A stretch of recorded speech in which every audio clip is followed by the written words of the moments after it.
काही अधिकारी इथे बसलेले काही लक्ष देत नाहीत, काही चेक करत नाहीये. मित्रांनो, महानगरपालिकेच्या निवडणुका नुकत्याच जाहीर झाल्या आणि दुसऱ्या दिवशी निवडणुकांचा निकाल सुद्धा जाहीर झाला.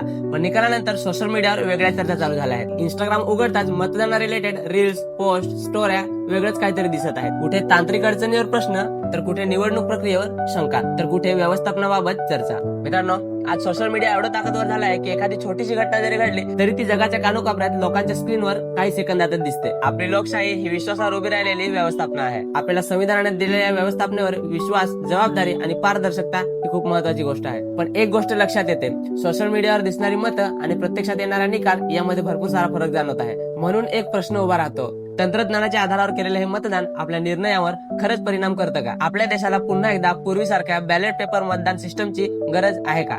मित्रांनो, याबद्दल तुमचं मत काय आहे? निवडणूक प्रक्रिया अधिक विश्वासार्ह कशी होऊ शकते? तुमचं मत नक्की सांगा. आणि तुम्ही कोणत्या राजकीय पक्षाच्या विचाराशी सहमत आहात हे कमेंटमध्ये नक्की लिहा.